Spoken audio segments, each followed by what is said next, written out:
Salut chers collègues de PS ou futurs collègues. C'est avec grand plaisir que j'accueille aujourd'hui Corentin, qui était mon stagiaire cette année dans mon établissement. Donc Corentin était stagiaire en Master 1 STAPS. Il a donc fait son stage pendant plusieurs semaines dans mon collège et il a passé le CAPEPS cette année et il a réussi avec brio. Donc félicitations à toi Merci. Corentin. Et donc aujourd'hui, l'objectif de cette interview, c'est qu'il nous donne ses conseils pour décrocher le CAPEPS.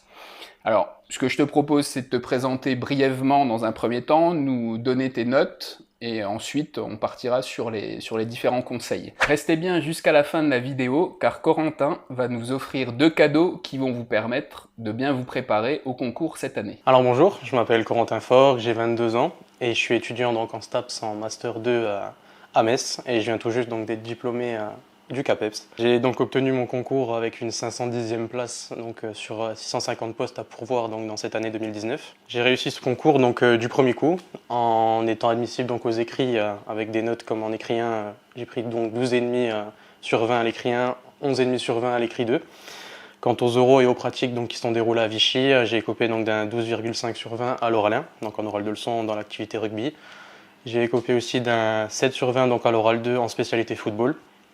Et au niveau des notes pratiques, donc j'ai écopé donc dans l'athlétisme d'un 8 sur 20, en danse d'un 8 sur 20 et en football donc en spécialité foot gardien de but d'un 18,25 sur 20. D'accord, donc des notes voilà, très correctes qui t'ont permis d'obtenir le concours.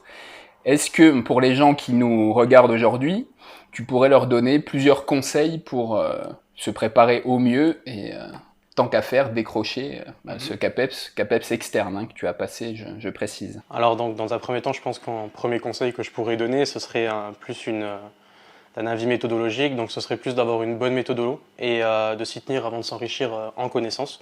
Donc c'est un peu la difficulté que certains étudiants ont, c'est on croit souvent qu'il faut d'abord avoir beaucoup de connaissances, alors que je pense qu'une bonne méthodologie de base, ça sera le plus important. Donc je pense qu'il faut vraiment favoriser cette méthodologie, la maîtriser avant de s'enrichir donc davantage de connaissances. Donc ça c'est valable pour les écrits et pour les oraux. Et des connaissances utilisées à bon À escient bon aussi. escient, ouais, bien répartir sur sa copie donc les connaissances, pas trop surcharger, et surtout donc bien prendre le temps donc durant les mois de préparation de mettre en place cette méthodologie, ne pas avoir peur de la modifier, de la comparer avec d'autres étudiants, et puis aussi de se renseigner vis-à-vis d'autres formateurs et enseignants. Donc ça me semble important. Petite anecdote, moi je sais que avec l'aide de mes camarades de la promotion, donc moi j'ai changé ma méthodologie d'écrit 2 un mois avant le CAPEPS, donc ça m'a permis de voilà, d'avoir une note au-dessus et d'atteindre le bandeau 3. D'accord. Donc ne pas hésiter à un moment donné voilà, de changer comme C'est tu ça, l'as fait toi-même c'est ça. un mois avant, Mmh. même si on se dit ça Ça approche. approche vite, ouais. Donc voilà, c'est que ça a payé quand même. Donc ton premier conseil, ce serait donc d'avoir une bonne Une bonne méthode, méthodologie. ouais. Hein. Ouais, que ce Est-ce soit que pour écrit ou oral. d'accord. Est-ce que tu en as un En deuxième? deuxième conseil, je dirais qu'on est plus sur donc s'entraider avec les autres. Donc en fait, on est sur un concours qui est certes individuel, mais je pense que la préparation en amont, elle se fait de façon collective. C'est pour moi, c'est quand même primordial. Donc au niveau des informations, des échanges qu'on a avec les autres de la promotion, de comparer les copies, de se tester ensemble, d'avoir des méthodes de travail à comparer. C'est pour moi c'est enrichissant je trouve et ça permet d'avoir voilà, une évolution sur le plan personnel et de voir un peu aussi comment les autres avancent dans la préparation du concours. D'accord. Donc pas forcément être dans un esprit de compétition, parce que c'est vrai que parfois on Non. voit certains étudiants qui se disent voilà, moi j'ai lu tel ouvrage ou j'ai telle fiche, je la garde pour moi. Mm. Surtout je la partage pas parce que c'est un concours. Donc Ouais. toi tu avais un état d'esprit Un complètement peu, différent un par peu plus rapport à ça. collectif, ouais, parce que je pense que déjà on est sur un concours qui est voilà, qui nécessite déjà beaucoup d'engagement sur le plan émotionnel, sur le plan mental, intellectuel. Donc on n'est pas souvent maître de ses émotions, même s'il faut le rester. Et je pense que en ayant voilà, un visuel et de la communication avec d'autres partenaires de promotion, je pense que ça peut nous aider à gérer au mieux le concours. D'accord. Donc l'entraide avec les autres, c'était ton deuxième Mhm. conseil. En troisième conseil, ce serait plus une méthode donc sur voilà, faire un choix en fait sur la façon de réviser. Donc je dirais de soit réviser en continu tout au long de l'année, soit de manière massée. Donc ça, pour moi, ça va dépendre des personnes. Il est important donc de bien se connaître et de savoir donc quelle est la meilleure façon de travailler pour soi. Personnellement, moi, je préfère travailler de manière massée, donc pas en continu, parce que voilà, au niveau de ma mémoire, j'arrive mieux à emmagasiner dans une courte période de façon intensive et que ce soit tout frais dans ma tête. Alors que d'autres, j'en connais qui ont réussi le concours en ayant révisé depuis septembre et on continue sur l'année en ayant réparti les temps de travail, quoi. Donc c'est important là de bien se Ouais. connaître, Pour comment moi, on fonctionne pour voilà. pouvoir C'est important de bien bien se apprendre. connaître. Ouais. Est-ce que tu en as un autre encore? Alors j'en ai quelques autres encore. Au niveau Très bien. du conseil numéro 4, je trouverais ça, pour moi c'est aussi important, c'est de trouver son échappatoire donc pour décompresser.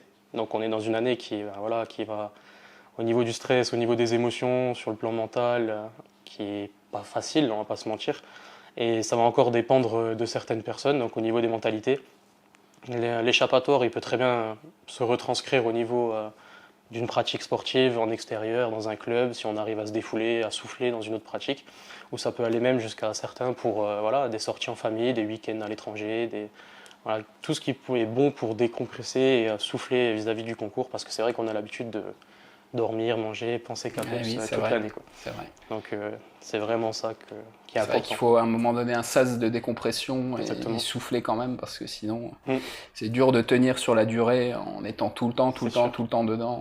C'est sûr. Donc c'est vrai que c'est important. Cinquième conseil, je dirais qu'il est important dans votre formation donc d'assister au maximum de cours. Donc tout ce qui est cours magistraux, TD, TP, même le stage qui est d'une importance pour moi, voilà, qui est vraiment très important. Donc tous les moyens sont bons pour moi pour enrichir l'expérience personnelle. Pour moi, ça a été important d'avoir cette forme de rigueur tout au long de l'année parce que voilà, ça permet d'être au courant de toutes les éventualités, les modalités du concours, les moindres petits changements, les moindres petites nouvelles qui arrivent dans la promotion. C'est toujours bon à prendre. Et voilà, je pense que ce qui m'a aidé le plus, moi, au niveau de mon année dans mon cursus, en termes d'expérience personnelle, je pense que c'est au niveau de mon stage. Parce qu'on est directement imprégné avec nos classes de début de cycle jusqu'à la fin du cycle. Et c'est là vraiment qu'on voit la réalité du terrain, en fait. Et c'est là qu'on voit vraiment ce que c'est le métier de professeur de PS. Et moi, c'est ce qui m'a voilà, le plus marqué dans toutes mes interventions et dans le stage que j'ai pu faire, même de manière massée sur une courte période, où j'ai pu assister à des cours de collègues de PS. J'ai pu en tirer profit donc, de situations d'apprentissage et puis les retranscrire même au sein de mon écrit 2 lors du CAPES. Donc là, c'est important vraiment pour toi Ouais. d'aller sur le terrain et Mm. je pense que voilà, c'est aussi ce C'est qu'il faut conseiller aux gens qui passent le concours, aller assister à un maximum de cours de PS et après, ça peut servir pour des exemples dans l'écrit 2 notamment. Je pense que c'est le plus formateur. Après, encore une fois, ça dépend des personnes. Je sais qu'il y a certaines personnes qui aiment bien la théorie et qui comprennent rapidement avec la théorie. Moi, je sais que j'ai besoin aussi d'un peu de visuel et de voir ça en concret sur le terrain pour vraiment prendre en considération tout ça. D'accord, super. En conseil numéro 6, donc, je mettrai qu'il faut être bien dans son corps et bien dans sa tête donc, au long de l'année. Mentalement, comme je le disais, c'est une année donc, qui va vous demander des efforts avec des périodes plus compliquées que d'autres. Donc ça va être partagé entre les doutes, les remises en question et puis on a des aléas dans la vie aussi qui font que ça arrive. Et ce sera important donc, de gérer son stress et être dans un bon état d'esprit donc, à l'approche du CAPES, donc de l'échéance. Et aussi, il faudra être bien dans son corps. Donc quand je parle de ça, c'est physiquement. Donc c'est une année qui va être éprouvante donc déjà dans les têtes et aussi physiquement par rapport à certains qui vont pratiquer une activité sportive en dehors de la fac et de ce concours, ou alors même quand il va devoir s'entraîner pour les pratiques physiques ou pour Vichy. Donc ça va être important de gérer ses efforts et ne pas voilà, éviter les grosses blessures et les pépins physiques avant d'arriver à Vichy. D'accord. Donc c'est une année où la gestion voilà, est très importante à tous les niveaux, au niveau mental, au niveau physique aussi, pour bien entendu ne pas se blesser, ne pas se mettre dans le rouge et arriver en étant frais et dispo, que ce soit pour les écrits, mais aussi voilà, après pour les oraux et les pratiques physiques. Exactement. Et en tout dernier conseil, donc, je dirais qu'il faut être à 100% le jour J. Alors ça semble évident comme je le dis, mais ça l'est pas toujours, parce que voilà, comme je l'ai dit, dans l'année, il y a différentes émotions, différents ressentis. Et ce conseil, en fait, il apparaît beaucoup moins évident au fur et à mesure de l'année que ça avance, parce que avec le stress, etc., on se dit qu'on n'est pas prêt. Et c'est pas évident de faire face à tout ça. Et moi, le seul conseil que je pourrais donner, ce serait quoi qu'il se passe dans l'année, c'est important de pas se démonter, de pas se miner le moral. L'important, donc, c'est la date précise. Donc, en tant que tuteur, vous me l'avez dit, c'est vraiment à la date de l'échéance, c'est comme une compétition, c'est le jour J que ça démarre et voilà, tout ce qu'il y a avant, c'est de l'entraînement. C'est vrai. Et de toute façon, on n'est jamais vraiment prêt pour le concours. Il y a tellement de connaissances à emmagasiner, d'APSA à maîtriser pour les oraux que de toute façon, on pourrait le passer toute notre vie. Le concours, à un moment donné, il faut qu'on y aille avec ce qu'on a, les connaissances qu'on a. et puis faire avec, notamment avec une bonne méthodologie, etc., Exactement. comme tu disais tout à l'heure. Donc 7 conseils, c'est déjà très bien. Je pense, ouais. Moi, j'aimerais savoir si l'état d'esprit, le mindset, comme on dit, est important pour toi quand on passe un concours. Alors pour moi, l'état d'esprit, je pense que c'est une des choses les plus importantes au niveau de ce concours. Parce qu'on est, du fait du concours, en fait, on est sur un CAPEPS qui est de plus en plus sélectif. Donc avec voilà, peu de postes disponibles par rapport au nombre de candidats au départ inscrits. Et ça vous place directement dans une certaine forme de pression en fonction des personnes. Donc certains vont plus stresser que d'autres, en fonction des mentalités des gens, ça dépend voilà, de plein de choses. Mais voilà, c'est vraiment, je pense, important, donc l'état d'esprit. Et toi, comment tu as abordé les écrits, déjà, dans un premier temps, la première phase? Quel état d'esprit tu avais pour aborder ces écrits? En fait, moi, j'ai abordé donc les écrits de manière mitigée. Donc j'étais sur une période de 5-6 mois où on travaille beaucoup sur tout ce qui est dissertation, donc le bloc argumentaire, l'introduction. On en fait pendant des jours, et voilà, on a l'habitude de répéter ça. Et c'est vrai que pendant les différents partiels, les différentes évaluations que j'ai eues, donc moi j'ai pas passé souvent la barre des 10 sur 20, donc pas atteint souvent le bandeau 3. Donc du coup, il y a une certaine forme de pression qui se met en place au fur et à mesure quand on voit que plus ça avance, plus on n'y arrive pas. Un peu de doute aussi Voilà, il qui y a s'installe. pas mal de doutes même donc, à l'approche des écrits. Et comme j'ai dit, après, voilà, j'ai avec l'aide de mes camarades en promo, et ça je tiens à le préciser parce que pour moi c'est important, je ne l'ai pas fait tout seul. Voilà, ça m'a permis vraiment de me poser, de comparer les méthodologies, prendre ce qu'il y a de bien, ce qu'il y a de pas bien, et vraiment changer ma méthodologie un mois vraiment avant le concours. Et au final, ça a bien payé, quoi. Donc voilà. Et pour les oraux, est-ce que tu avais un état d'esprit Au niveau, particulier ouais. avant d'arriver là-bas? Parce Au qu'il y a niveau- tout un contexte quand même. Voilà, on arrive à Vichy. C'est impressionnant. Après, au niveau des oraux, dans la préparation en amont et des pratiques, je dirais que je l'ai mieux vécu quand même que les écrits, parce que on est sur une période déjà où on est un peu rassuré d'avoir passé la première étape, donc les écrits. Ça Donc devient concret. Voilà, ça devient il y a un peu des plus, oraux, des pratiques physiques. C'est ça, ça donne un peu plus encore de sens au concours, et on arrive donc dans un état d'esprit où on sait qu'il nous reste entre la date d'admissibilité et le concours, à tout casser, il nous reste un mois et demi. Donc c'est un peu la course parfois pour certains, pour ceux qui ont besoin d'engranger des connaissances, etc. Mais je l'ai mieux vécu dans le sens où en fait, on a l'impression que c'est un nouveau concours qui démarre. On n'est plus sur. On a l'impression que c'est un tout nouveau concours et que tout est encore possible. Et moi, au fur et à mesure, ma mentalité, elle a un peu évolué. Et je sais qu'avant de passer les écrits, j'étais vraiment un peu dans le doute et voilà, j'avais pas trop confiance là-dessus. Et au fur et à mesure que j'avançais, moi, mon état d'esprit, c'était vraiment que j'avais tout à gagner, rien à perdre en fait. Et je me disais que voilà, c'est la première fois que je passe mon concours. J'ai l'occasion d'aller aux oraux, de connaître Vichy, de savoir un peu ce que c'est comme expérience. Après, même si je n'avais pas eu, je pense que ça reste quand même pris comme un échec, c'est normal, ça reste un concours. Mais par contre, je pense que ça, je m'adresse aussi à ceux qui ne l'ont pas eu et qui vont le retenter cette année. Je pense que c'est... comment expliquer? C'est formateur déjà.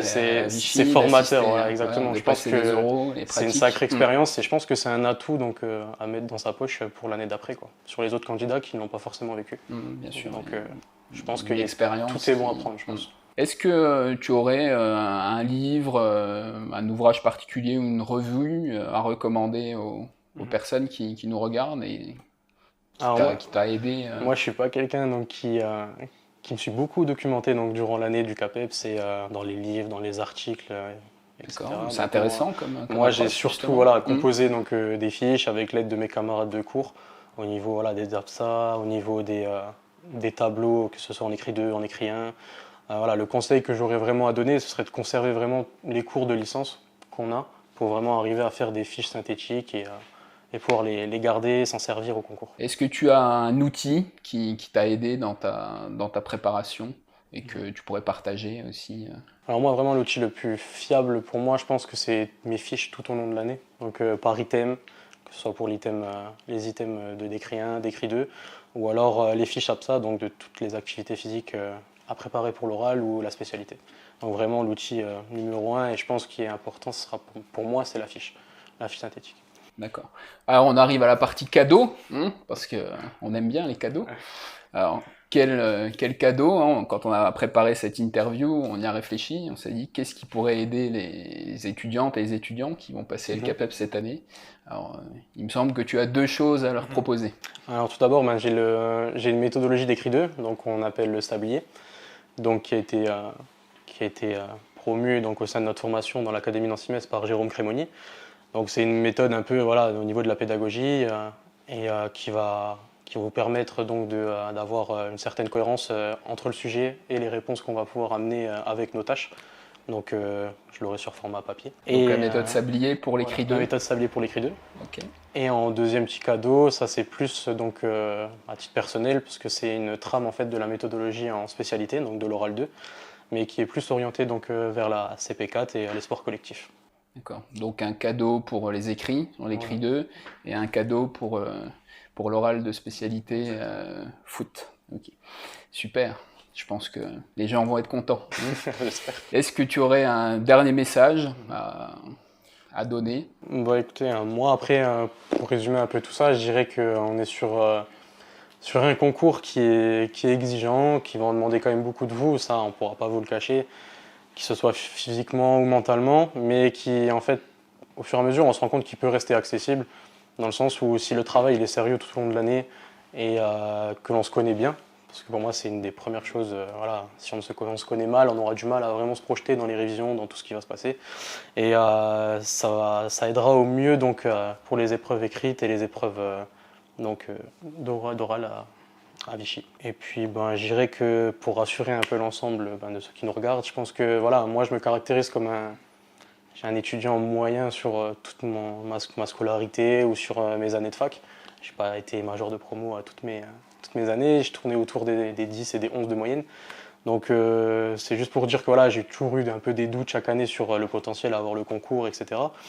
Et au final, voilà, faut y aller, je pense, relâcher. Je pense qu'il faut se dire que voilà, c'est une chance de le faire, c'est une chance d'essayer et de se dire que ben, ça reste possible quand même. Après, faut quand même travailler, ça je le cache pas. Mais être bien entouré aussi au quotidien. Je pense qu'avoir des gens qui sont là pour vous, qui vous conseillent, qui vous rassurent surtout, parce que c'est pas évident, c'est important. Et voilà, je terminerai encore sur l'aspect collectif du concours, que ce soit lors des écrits ou des oraux. Dans la préparation, ne négligez pas ça et soyez vraiment voilà, ouvert aux autres sur la préparation, parce que ben, je le répète, je pense que sans ceux que j'ai eus dans ma promotion, je pense que je n'aurais pas encore le concours à l'heure actuelle. Donc même si c'est un travail individuel en amont, je pense que je le dois aussi à eux. Donc un message positif et rassurant. Voilà, donc, que tout est possible. Tout est possible, on est d'accord. Voilà. Super, donc merci beaucoup Corentin pour tous ces conseils. Moi j'ai envie de te souhaiter une bonne année, hein, parce que là tu vas avoir tes premières classes et tes premiers élèves, les vrais, où tu vas être tout seul dans quelques jours, hein, la rentrée approche, donc bon, je me fais pas trop de soucis pour toi par rapport à ce que j'ai vu. C'est gentil. Donc j'espère que tu vas prendre du plaisir avec voilà, tes futures classes et tes futurs élèves. En tout cas, bienvenue dans le métier et merci beaucoup. Bonne route à toi. Merci. Quant à nous, on se retrouvera sur mon blog EPS Régal pour partager très prochainement de nouvelles ressources. Tu peux bien entendu partager cette vidéo si tu penses qu'elle va aider certaines étudiantes ou certains étudiants à avoir son concours cette année. Allez, à bientôt, salut!